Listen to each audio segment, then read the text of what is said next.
गेशु दराज। इसको वापस देख लो। सबसे पहले इसका प्रश्न आता है गेशु दराज, पूरा नाम अगर पूछ लिया जाए तो पूरा नाम इसका है सैयद मोहम्मद गेशु दराज। तो गेशु दराज क्या है? इसका उपनाम। उपनाम क्या हो जाएगा? गेशु दराज। प्रश्न इसका क्या आता है? प्रश्न इसका आता है कि गेशु दराज कौन से शासनकाल में या किस राजा के शासनकाल में उत्तरी भारत को छोड़कर दक्षिणी भारत जो स्थान है गुलबर्ग और वो है कर्नाटक में। कौन सा है? कर्नाटक। यानी इनका जन्म तो हुआ था कहां पर? दिल्ली में। जन्म तो कहां हुआ था? दिल्ली में हुआ था, लेकिन इन्होंने जो प्रचार का केंद्र बनाया, प्रचार का केंद्र जो बनाया था वो बनाया था गुलबर्गा। किसको बनाया गया था? गुलबर्गा। और गुलबर्गा कहां पर है? कर्नाटक। प्रश्न आता है गेशु दराज ने प्रचार का केंद्र दिल्ली से छोड़कर गुलबर्गा क्यों बनाया? तो किसके कारण केंद्र बनाया था? केंद्र का जो कारण था वो कारण था फिरोज शाह बहमनी। बहमनी वंश है जो कहां पर शासन कर रहा था? गुलबर्गा। फिरोज शाह बहमनी के कारण यानी इसके आदेशानुसार इसने आदेश दिया कि आप दिल्ली को छोड़े और दिल्ली के अलावा कहां जाए? गुलबर्गा कर्नाटक में जाए और वहां अपने साम्राज्य की स्थापना करे, यानी अपना जो सूफी मत है उसका क्या करे? प्रचार करे। तो वापस बोल रहा हूं, सैयद मोहम्मद गेशु दराज का अगर उपनाम पूछे तब तो क्या रह जाएगा? गेशु दराज। अगर पूछे जन्म कहां हुआ तो दिल्ली में। अगर पूछे प्रचार का केंद्र कहां किया इन्होंने? गुलबर्गा कर्नाटक। अब इसका मतलब यहाँ क्या हुआ? खानका भी इनका कहां है? खानका भी यहाँ है। और इसकी दरगाह पूछे तो भी यहाँ है, और इसका मजार पूछे तो भी यही है। एक ही बात है, खानका बोलो चाहे दरगाह बोलो चाहे मजार बोलो चाहे प्रचार का केंद्र बोलो, तीनों का उत्तर क्या हो जाएगा? गुलबर्गा कर्नाटक। उसके बाद दिल्ली को छोड़कर गुलबर्गा जाने की आवश्यकता क्यों पड़ी? तो किसके कारण? बहमनी साम्राज्य का शासक जिसका नाम था फिरोज शाह बहमनी, इसके कहने पर दिल्ली को छोड़कर प्रचार का केंद्र किसको बुलाया? गुलबर्ग कर्नाटक। उसके बाद में इसकी एक उपाधि है। क्या है? उपाधि। और उपाधि का नाम क्या था? बंदा नवाज। कई बार इसका अर्थ भी पूछा जाता है। बंदा नवाज उपाधि का अर्थ क्या है? तो अर्थ है मानव अधिकारों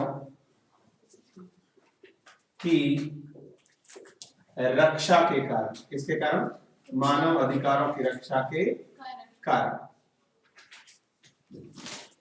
इस पर दो ही चीज पूछी जाती है, या तो बंदा नवाज की उपाधि पूछी जाती है या फिर गुलबर्गा पूछा जाता है प्रचार का केंद्र, या ज्यादा से ज्यादा कभी उपनाम पूछ लिया जाता है।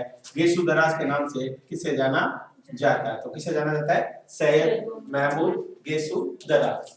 उसके बाद में एक शासक है, सॉरी सूफी संत है जिसका नाम है मुल्ला शाह बदकसी। इसका कई बार प्रश्न आता है। सबसे पहले चीज, मुल्ला बदकसी क्या थे? एक सूफी संत थे। क्या थे? सूफी संत थे। दूसरा प्रश्न आता है कि इन्होंने, ये किसके आध्यात्मिक गुरु थे? क्या प्रश्न आता है? किसके आध्यात्मिक गुरु थे? या फिर ऐसे पूछते हैं दारा शिको व इसकी बहिन। किसकी बहिन? दारा शिको। इसकी बहिन क्या नाम था? जहांनारा बेगम। क्या नाम था? जहांनारा बेगम।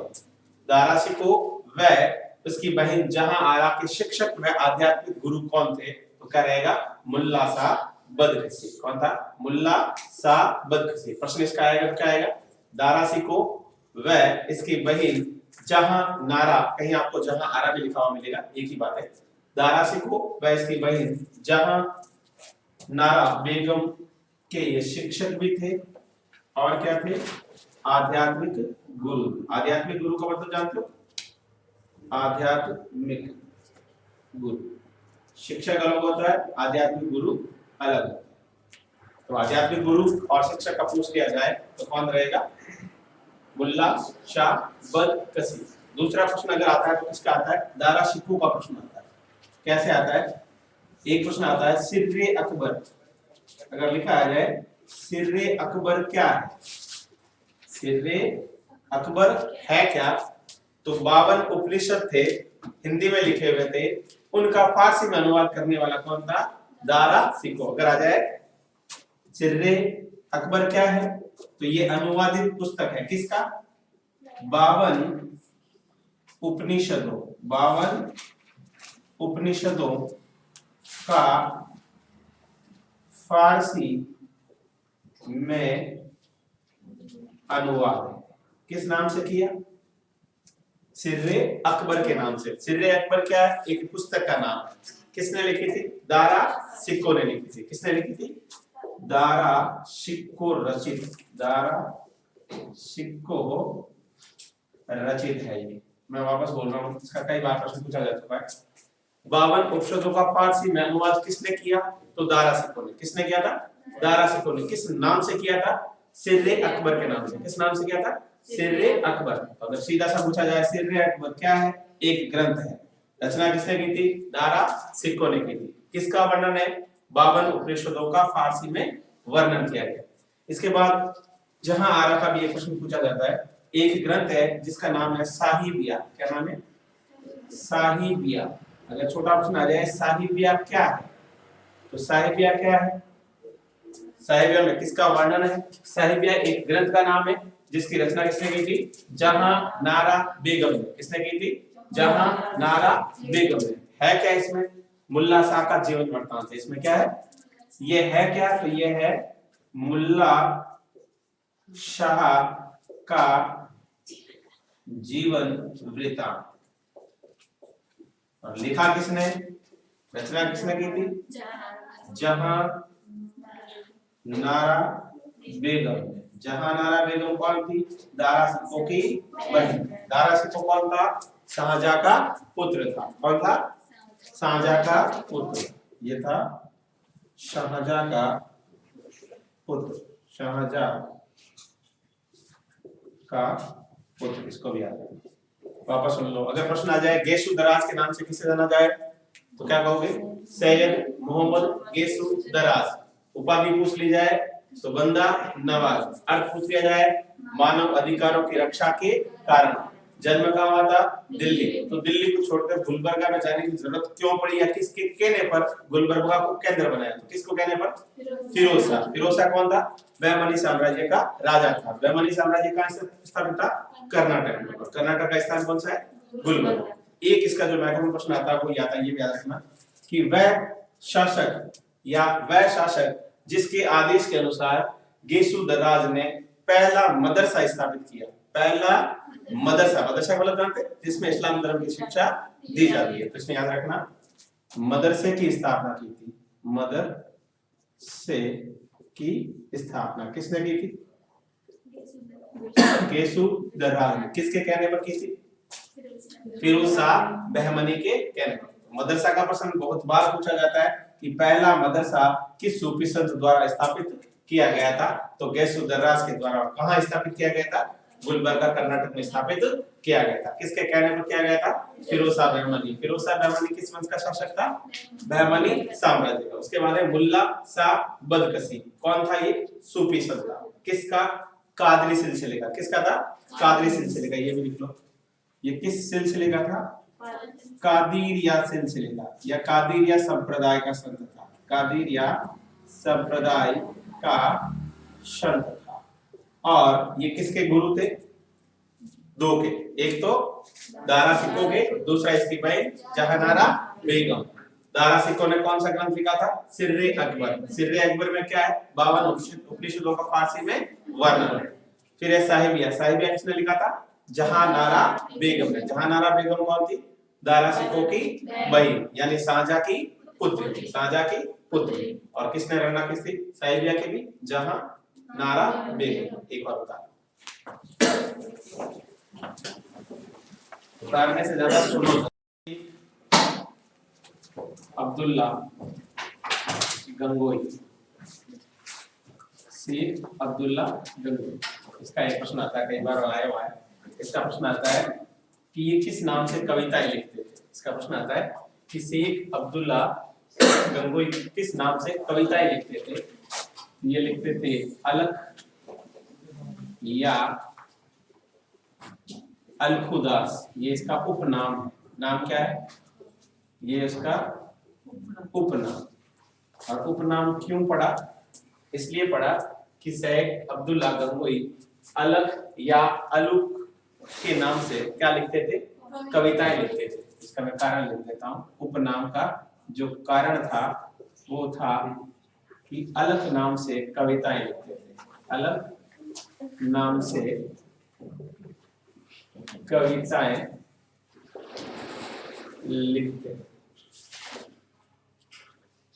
लिखते इसलिए इसका क्या नाम पड़ गया?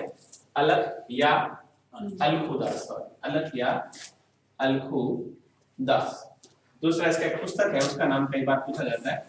शेख अब्दुल्ला गंगोई द्वारा रचित पुस्तक का नाम लिखिए। उसका नाम है रुद्सनामा। क्या नाम है? रुद्सनामा। अगर आ जाए रुद्सनामा क्या है तो कविताओं का संग्रह। क्या है ये? कविताओं का संग्रह है, जीवन वृत्तांत है या एकांकी है, ऐसा बहुत सारा प्रश्न है। इसको याद रखना। ये कविताओं का संग्रह है रुद्सनामा। लिखने किसने लिखी थी? शेख अब्दुल्ला गंगोई। उपनाम क्या था? अलख या अलखुदास। नाम क्यों पड़ा? अलख नाम से कविताएं लिखते थे इसलिए इनका नाम क्या पड़ गया? अलख या अलखुदास। इसीलिए इसने कविताओं का एक संग्रह लिखा था, उसका नाम लिखा था रुद्सनामा। ये है क्या? पुस्तक है। और कैसी पुस्तक है? कविताओं का संग्रह। इसमें क्या है? कविताओं का संग्रह। ये भी याद रखना। इसके बाद में जो नेक्स्ट है वो है सुहरावर्दी। सुहरावर्दी एक संप्रदाय का नाम है। एक प्रश्न इस तरह से आता है कि कौन कौन से संप्रदाय है और उन संप्रदायों की स्थापना किसने की थी, वो आपको सारे याद होने चाहिए। कौन सा संप्रदाय है? पहले चिश्ती संप्रदाय का। अभी ये कौन सा है? सुहरावर्दी संप्रदाय। सुहरावर्दी संप्रदाय। सबसे पहली चीज, सुहरावर्दी संप्रदाय के संस्थापक कौन थे? संस्थापक कौन थे सुहरावर्दी संप्रदाय के संस्थापक? बता सकते हो आप? भारत में कौन थे? बहाउद्दीन जकारिया। क्या नाम था? बहाउद्दीन जकारिया। ये क्या थे? भारत में इन्होंने सुहरावर्दी संप्रदाय की स्थापना की थी। इसके बाद में इस संप्रदाय में इसकी 3 उपाधियां थी। क्या थी? इसने 3 उपाधियां ग्रहण की थी। एक का नाम था पीरान ए पीर, दूसरी थी पीर ए दस्तगीर और तीसरी थी महबूब ए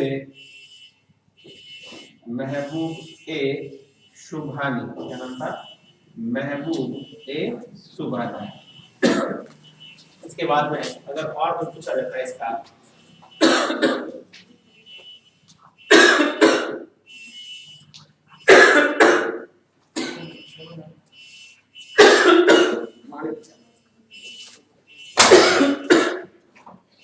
शेख मूसा। इसका प्रश्न आता है शेख मूसा। इसका प्रश्न आता है वे एकमात्र सूफी संत जो हमेशा स्त्री के वेश में रहता था। इसको भी याद रखना। ये हमेशा स्त्री के वेश में रहता, हमेशा स्त्री के वेश में रहता। पता है ये ऐसा क्यों रहता था?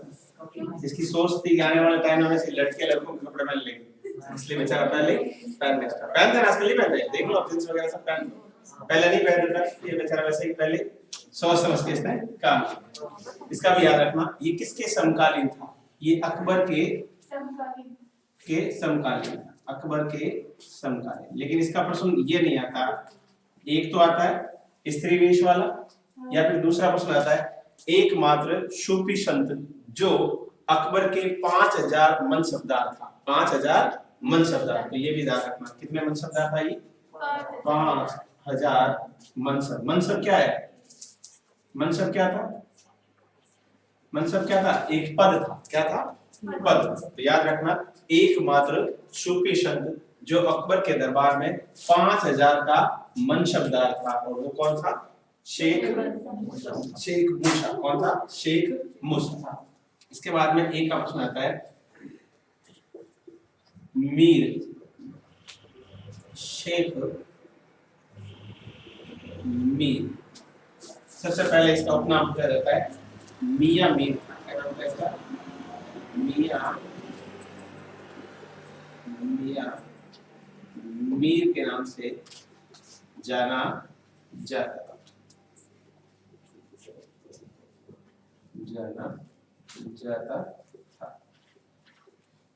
इसके बाद में ये किसके समकालीन था? ये जहांगीर व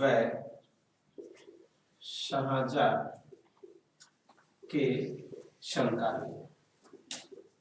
लेकिन इसका जो प्रश्न पूछा जाता है वो पूछा जाता है कि एकमात्र वे शासक जिन्होंने अमृतसर में स्थित स्वर्ण मंदिर, स्वर्ण मंदिर सुना?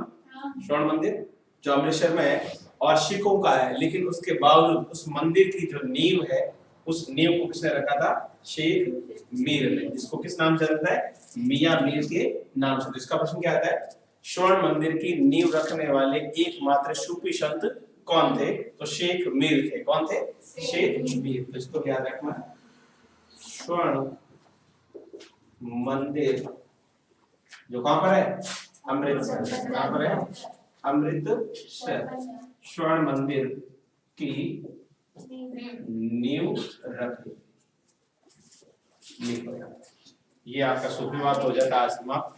फिर इसके बाद में भक्ति, जिसमें मीरा है आपके जो